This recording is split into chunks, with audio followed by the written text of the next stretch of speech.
The following 4 examples aren't rules or laws that apply to everyone, but if they do work for others, I'll be even more inspired because it's my intention to be in a space where I'm able to give to others all that I know.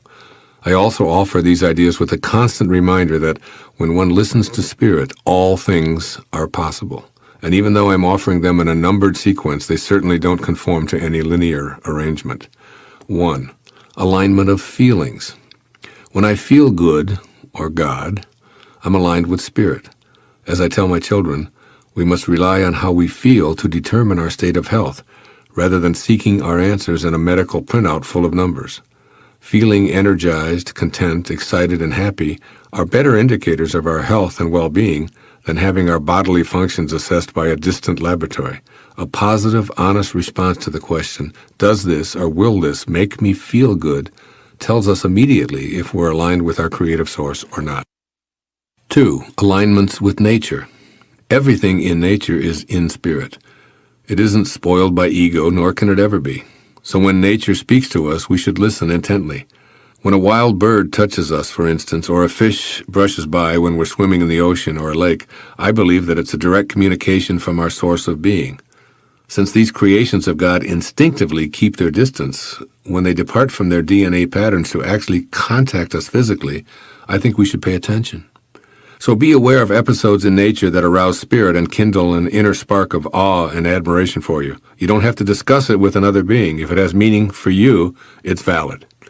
Listen to the winds, the critters, the clouds, the rains, and the oceans. Listen to it all. Indeed, nature has much to teach us, and it will help show the way. All we need to do is align with its perfection and note how it aligns with ours. 3. Alignment with events. Strange occurrences and seemingly inexplicable events may actually be our all-creating source lining up coincidences, in quotes, to teach us and show us the way. The reason we begin to notice all this type of aligned synchronicity is because we've tuned into it. The teachers have always been there, but now we notice them. And our noticing indicates a new level of readiness to listen to our ultimate calling. In fact, these alignments can take some really interesting forms. The same number showing up, for example. We awake precisely at 4:44 morning after morning and then see those numbers appear on the odometer, on the radio, as a checkbook balance, at the deli counter, and as an assigned number for a charity walk, causes us to ask, what's going on here? The answer is that the universe is using us to be receptive and pay attention. It's not about playing all fours in a casino or the lottery. It's about knowing that these seemingly accidental repetitions are actually invitations from Spirit to join it. When a book literally falls into our lap or is sent to us by several different people, or even when we keep seeing the title and having it referred to us by others over and over, we need to notice, stop our resistance, and surrender. When we end up reading the contents and applying what it offers, we're aligning ourselves and becoming a vibrational match to the same source that's sending us these signals. And 4, alignments with people.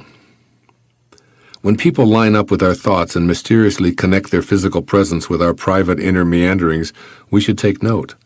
We must tell ourselves, Spirit is aligning my thoughts with events that are happening. I'll stay alert to what I'm being offered here because there may be a reason. That's all. Just be cognizant of what might be happening, and by being open to what may be baffling and perhaps indecipherable, we're likely to discover that we're being guided to learn.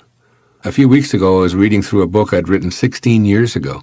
In it, I mentioned a friend, Earlene Rintz, whom I'd attended school with from 4th grade through high school. I put the book down and went jogging, yet Earlene was still on my mind. I thought, I'm going to call her the next time I'm in Detroit. After all, we're both having our 65th birthdays this year. That very evening, I was scheduled to receive the Martin Luther King Mahatma Gandhi Peace Award from the Unity Church of Maui, which would be attended by approximately 1,000 people. As I completed my speech and walked to the lobby to sign autographs, I saw the little girl who sat next to me in grade school and who was my first love and who occupied my thoughts throughout my school years. Believe it or not, as I was thinking of her more than a half-century later, Earlene was thousands of miles from home and hugging me in the lobby of a theater in Lahaina, Maui. It turns out that she was visiting Maui, had seen the award announcement in the newspaper, and had come to the auditorium to surprise me. It was one of those synchronistic alignments of spirit at work. Somehow, at an unconscious level, I was already reconnecting to Earlene without being aware that she was even in the area. Noticing the same folks showing up in different settings, running into people we haven't seen in a while after we've just heard their names mentioned, and repeatedly seeing an individual's name in magazines, on television, or in a local bookstore are all synchronistic alignments. Spirit is lining up these sequential happenings for a reason. We just need to be open to learning the reason, and it most likely will be revealed. Perhaps it will be a dream or a sudden instant of eureka, or maybe it will become clearer when simply allowed. No matter how the message comes, we'll look back on it with a renewed insight and the benefit of no longer being closed-minded about such possibilities. What I know for certain within my very core is that there's no separation between us and all that we encounter in the universe.